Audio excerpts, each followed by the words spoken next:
بسم اللہ الرحمن الرحیم۔ آج کی اس ویڈیو میں بتایا جائے گا کہ محرم کی پہلی تاریخ کا خاص وظیفہ کیا ہے، اور ساتھ ہی ساتھ محرم کے دنوں کی خاص فضیلت اور برکات کیا ہیں۔ لہذا آپ سے گزارش ہے کہ ویڈیو کو مکمل دیکھیں اور ساتھ ہی ساتھ لائک اور سبسکرائب بھی کر دیں۔ جزاکم اللہ خیرا۔ محترم ناظرین، محرم کے معنی معظم، محترم اور معزز کے ہیں۔ اس ماہ کا شمار اشہر حرم میں سے ہے جن کی عظمت اور فضیلت کتاب و سنت میں آئی ہے، جن میں اعمال صالحہ کا اجر اور ثواب دگنا کر کے دیا جاتا ہے۔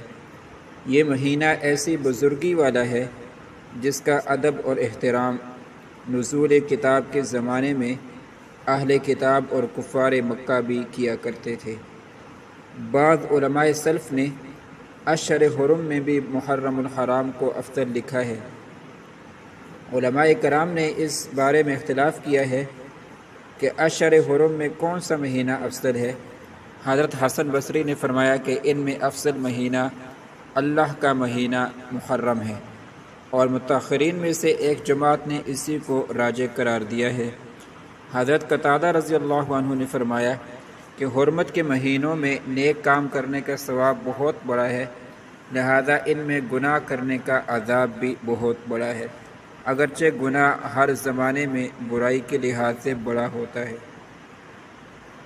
علامہ ابن رجب فرماتے ہیں کہ اسلاف 3 عشروں کی بہت عظمت اور لحاظ کیا کرتے تھے۔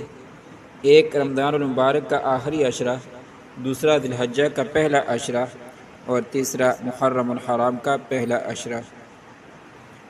محرم الحرام کا مہینہ۔ امام نسائی نے اس ماہ مبارک کی فضیلت پر یہ روایت نقل فرمائی ہے۔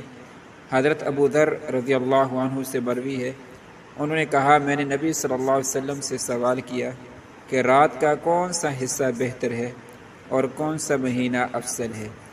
آپ نے فرمایا رات کا درمیانی حصہ بہتر ہے، اور مہینوں میں افضل مہینہ اللہ کا مہینہ ہے، جس کو تم محرم کہتے ہو، لیکن ماہ رمضان اس سے مستثنیٰ ہے۔ اب چلتے ہیں اس وظیفے کی طرف کہ جو مسلمان محرم کی پہلی تاریخ کو کر لیں تو عمر بھر ہر قسم کے مصائب، تکالیف اور آفات سے محفوظ رہیں گے۔